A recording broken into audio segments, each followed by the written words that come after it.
आज हम देखेंगे सामाजिक मानवशास्त्र, अर्थ, परिभाषा और उसका उद्देश्य क्या है। मानवशास्त्र का अंग्रेजी शब्द एंथ्रोपोलॉजी है। एंथ्रोपोलॉजी दो शब्दों एंथ्रोपो, जिसका ग्रीक भाषा में अर्थ होता है मानव, और लोजिया अर्थात साइंस या शास्त्र से मिलकर के बना है। अर्थात सामान्य शब्दों में कहें, मानव से संबंधित शास्त्र जो है वह मानव शास्त्र है। अरस्तु ने सर्वप्रथम मानव के संबंध में वैज्ञानिक अध्ययन की चर्चा की थी। बाद में अन्य लोगों ने इस विषय पर अपने विचार प्रस्तुत किए। विकसित होने पर यही मानव शास्त्र कहलाया। 1856 के बाद यह एक विज्ञान के रूप में विकसित हुआ। सामान्य शब्दों में कहें तो मानव शास्त्र मानव और उसके कार्यों का अध्ययन है। हर्ट्ज़कोविच ने इसी रूप में इसे परिभाषित किया है। अब देखें सामाजिक मानवशास्त्र की परिभाषा। सामान्य रूप में मानव शास्त्र को हमने देखा कि वह मानव का अध्ययन करता है। जब यही मानव शास्त्र समाज से जुड़े हुए सामाजिक संरचना और उसका अध्ययन करता है तो हम उसे सामाजिक मानवशास्त्र कहते हैं। प्रारंभिक रूप में सामाजिक मानवशास्त्र का अध्ययन समाजशास्त्र के साथ में ही किया जाता था। बाद में यह एक विषय के रूप में अलग से स्थापित हुआ है और वर्तमान में यह अपने आप में पूरा एक विषय है और इसकी कई अनेक शाखाएं जो हैं वह कार्यरत हैं। परिभाषाएं देखें। होबल सामाजिक मानवशास्त्र सांस्कृतिक मानवशास्त्र की एक उपशाखा है, क्योंकि इसकी रुचि सामाजिक व्यवहार और सामाजिक समूह संरचना के संगठन में है और बहुत ही आकस्मिक रूप से सांस्कृतिक व कलाओं के औद्योगिक पक्ष में है। अर्थात सामाजिक मानवशास्त्र जो है वह सांस्कृतिक मानवशास्त्र की एक उपशाखा है। सांस्कृतिक मानवशास्त्र संपूर्ण मानव समाज के संस्कृति का अध्ययन करता है और उसके व्यवहारों को देखने का प्रयास करता है। दूसरी परिभाषा देखें, मजूमदार और मदान। तो मजूमदार कहते हैं सामाजिक जीवन के विविध प्रकारों तथा सामाजिक जीवन के विकास का अध्ययन ही सामाजिक मानव विज्ञान है। अर्थात हम देखते हैं कि मानव का जो जीवन है, सामाजिक जीवन है, वह प्रारंभ से लेकर के आज तक एक जैसा नहीं है। उसका विकास हुआ है, वह विकसित हुए हैं। तो उस विकसित परिस्थितियों का अध्ययन जो है वह सामाजिक मानव शास्त्र के अंतर्गत किया जाता है। सबसे विस्तृत और सबसे उपयुक्त परिभाषा हम देखते हैं तो हम कहते हैं इवांस प्रिचार्ड ने बहुत अच्छी परिभाषा इसकी प्रस्तुत की है। सामाजिक मानवशास्त्र समाजशास्त्रीय अध्ययन की वह शाखा है जो अपने आप को आदिम समाजों के अध्ययन में लगाती है। सामाजिक मानवशास्त्र आदिम लोगों के परिवार, बंधुत्व, राजनीतिक संगठन, कानून, धार्मिक संप्रदायों व आर्थिक व्यवस्था का अध्ययन करती है।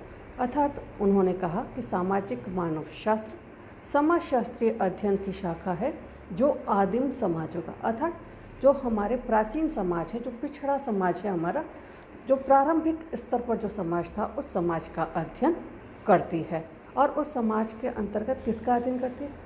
संपूर्ण समाज का, अर्थात उसके परिवार का अध्ययन करेगी, बंधुत्व व्यवस्था का अध्ययन करेगी, आर्थिक स्थितियाँ किस प्रकार की थी, राजनीतिक संगठन किस प्रकार के थे, धार्मिक संप्रदाय किस प्रकार का था, धार्मिक समूह कैसे कार्य करते थे, कानून कैसे होते थे, नियम किस प्रकार के थे, उनका अध्ययन पूर्ण रूप से यहाँ पर देखा जाता है।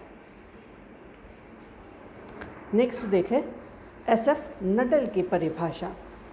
सामाजिक मानवशास्त्र इतिहास विहीन समाजों का और अपरिचित संस्कृतियों का अध्ययन है।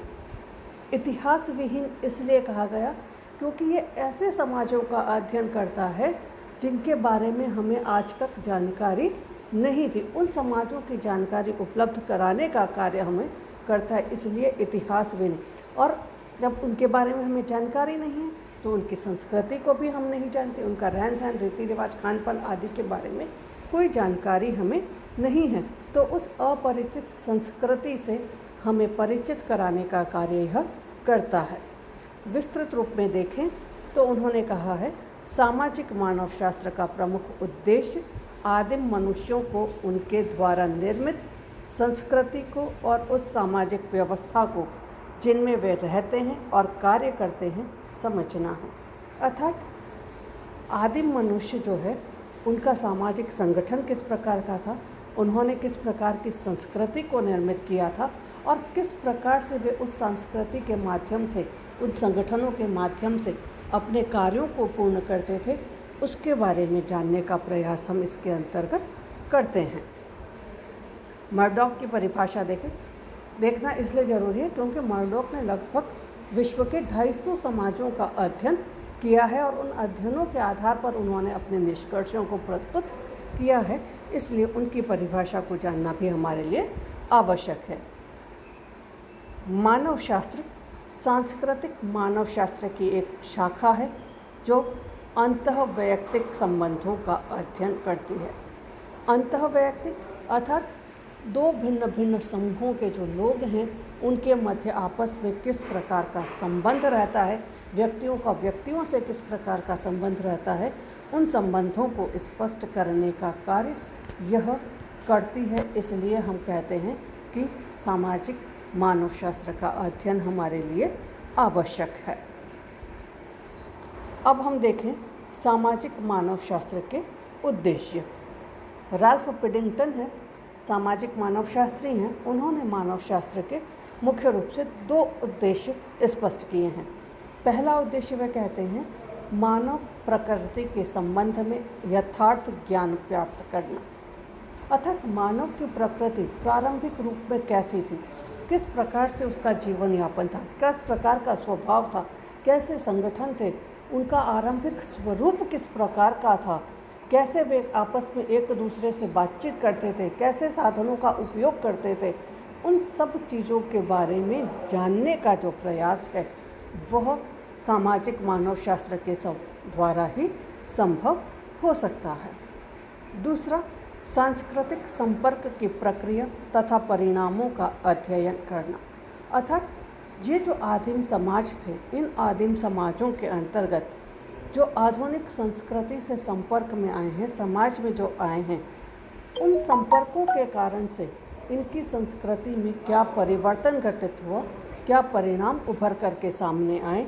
उनका अध्ययन करना है। क्योंकि आदिम समाज हम देखते हैं प्रारंभिक काल में जिस रूप में वो थे, आज वह उस रूप में हमें दिखाई नहीं देते हैं, तो उस रूप का अध्ययन करना भी हमारे लिए आवश्यक है कि वह परिवर्तन आया है, यह परिवर्तन उनके लिए उपयोगी है अथवा नहीं है, किस प्रकार का परिवर्तन है, सकारात्मक है, नकारात्मक है। उन्होंने सामाजिक संस्था और इनकी जो परिस्थितियां हैं, उन परिस्थितियों को इसने किस प्रकार से अपने साथ समायोजित किया है, उसका अध्ययन हम यहाँ पर करेंगे। उद्देश्यों को और देखें तो इंग्लैंड और आयरलैंड की शाही मानवशास्त्री संस्था है, उसने इसके उद्देश्यों को स्पष्ट रूप से परिभाषित करने का कार्य किया है। पहला उद्देश्य हम देखें, आदिम संस्कृति का उस रूप में अध्ययन करना जिस रूप में वे आज हैं, अर्थात आज का क्या स्वरूप है, उस आदिम संस्कृति का अध्ययन करना। जब हम आज के स्वरूप का अध्ययन करते हैं तो हमें जो प्राचीन स्वरूप है उसका भी अध्ययन करना आवश्यक है, क्योंकि जब तक हम प्राचीन स्वरूप को नहीं समझेंगे आज के स्वरूप को हम नहीं समझ सकते हैं। इसलिए आदिम मानवशास्त्र जो आदिम संस्कृति है उसका अध्ययन कर रही है। दूसरी बात हम कह रहे हैं सांस्कृतिक संपर्क में आए परिवर्तन को जानना।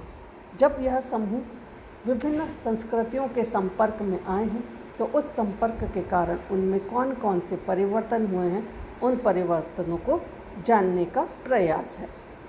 तीसरी बात हम कह रहे हैं सामाजिक इतिहास का पुनर्निर्माण करना। जो कुछ इतिहास सामाजिक रूप से, सामाजिक संरचनाओं के बारे में, संगठन के बारे में, व्यवस्था के बारे में, सामाजिक नियमों के बारे में जो हमारा इतिहास है, उस इतिहास को जानना, क्योंकि बहुत सारी चीज़ों के बारे में हमें जानकारी नहीं थी। धीरे धीरे वह जानकारियाँ उभर करके इस अध्ययन के माध्यम से हमारे पास में आ रही है। तो इन अध्ययनों को जानने के लिए के बाद हम वापस से सामाजिक जो इतिहास है हमारा, उसको हम पुनः लिखें। इसलिए सामाजिक मानवशास्त्रियों का अध्ययन आवश्यक है। नेक्स्ट, सार्वभौमिक रूप से प्रमाणित सामाजिक नियमों को ढूंढना। किसी भी विज्ञान की यह प्रमुख विशेषता है कि उसके नियम जो हैं वह सार्वभौमिक होने चाहिए।